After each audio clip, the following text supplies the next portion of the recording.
Durarara Shou. Just a quick review. Nothing, not too in-depth, because I'm tired right now.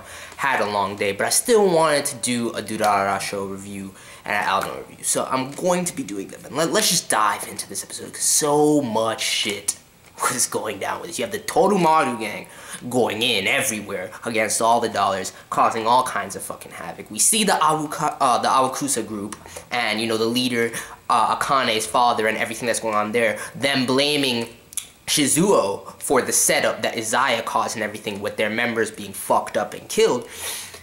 Then you have Aoba's scheme trying to rope in my boy Mikado. You have Varona and Sloan lurking in the background. You have Celty in the midst of everything. You have Anri with Akane right now, and now they're all together as well. You have Kida off by himself, worried about the whole situation and trying to get information, talking to, you know, Kururi and Maeru in the chat room and everything like that. You have Izaya lurking in the background. You have Yodogiri's fingerprints on a whole bunch of shit.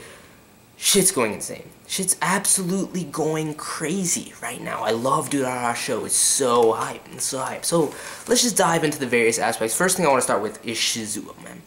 My boy, my best boy, my favorite character, Shizuo. You see that he's been framed for everything going on with the Awakusa group, and Shiki-san knows that it makes no sense. I love the fact that Shiki is so fucking perceptive, and he goes to, you know, Shinra's place and everything like that, and gets a bunch of information on him. He's like, it makes no sense that Shizuo would do this and not kill the witnesses. We know Shizuo. He wouldn't do this and just leave them like that. It seems like he was just in the wrong place at the wrong time. Okay? But you have the Awakusa group, Akane's father, and that whole other branch of the Yakuza. We see them in this episode. And they're sending their people after Shizuo to bring him in. And interestingly enough, Shizuo is surrounded by like 20 Yakuza in this scene, right? And I'm thinking, Shizuo's not going to go with them. He's just going to kick all their fucking asses and get the fuck out of there. No, he runs away. And I'm like, dude, I'm not saying that that's cowardice. Nah, far from it, because Shizuo could have easily taken them. The fact that he just escapes without causing harm to any of them shows a sense of change in Shizuo's perspective, him starting to hone and control his anger a little bit, as far as I can tell, especially with Izaya's commentary. Him starting to, he puts the whole weight of what's going on right now on Izaya, and he's not letting anything distract him from that. And it's a good thing and a bad thing for Izaya. For Izaya's comments to be like, what are you doing, Shizuo? Like, you're regressing. You know, you're a superhuman individual. You're making human development right now. For you, this is a regression. It's not progression. You're just kind of pissed off, even though you're working shit throughout behind the scenes, and you have your fingers on a whole bunch of shit going on right now. You're fucking fiend. It's Izaya, man. Izaya can't be touched when it comes to manipulation. Okay, even though things are moving toward, towards the progression that he wants. Shizuo learning how to contain himself and maintain a sense of composure, while it is detracting from him unleashing his fucking power, which, you know, Izaya finds troublesome as well, is going to make him keener in his perception, and he's going to go in like a beast. So I like to see that Shizuo's development, as subtle as it is, and Izaya's dialogue, fucking cryptic yet very on point as always, just behind the scenes with his fingers and everything. I love Izaya and I hate him simultaneously. It's crazy. It's a crazy relationship me and Izaya have. One of my favorite characters in Durarara. But let's move on. Aoba's manipulation. Aoba trying to get ryugamine to take up the head of the blue square. You know, he's calling the Toramaru gang comes in. He's calling ryugamine big boss in front of the Toramaru gang.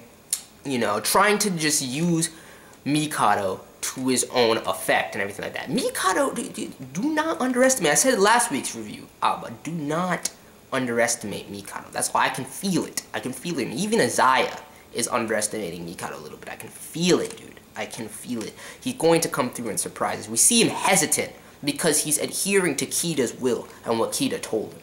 That's why he's holding back from this situation and unable to make any definitive moves at this point. Okay? So shit goes in. He has to end up running off, saved by Celty. And that scene where Shinra calls Celty and she just flips out and like they all discover that she's there. I was just dying laughing. Fucking Celty, that's why I love you, dude.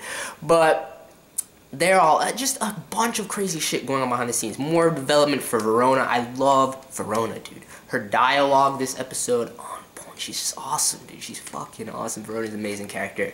Sloan, I could give two shits. He's just too boring, man. He's just too fucking boring. He's just there as, you know, to give Varona more shine, as far as I'm concerned, in all honesty. And then you have to keep in mind the intersecting missions of all of these people, because, you know, Shiki and his group, the Aokusa Yakuza group and everything like that, are all after Akane. Yodogiri sent Varona and Sloan after, you know, after Akane, and to retrieve her, kidnap her, and everything like that. Then you have their side mission to go after Celty and Anri and everything like that. All of these things intersecting with, you know, Aoba's plan, enticing the Toramaru gang, and now all this shit is going crazy with the Toramaru gang going after Dollar's members left and right. War basically breaking out in the streets. You even have the Yakuza fighting the Toramaru gang in this.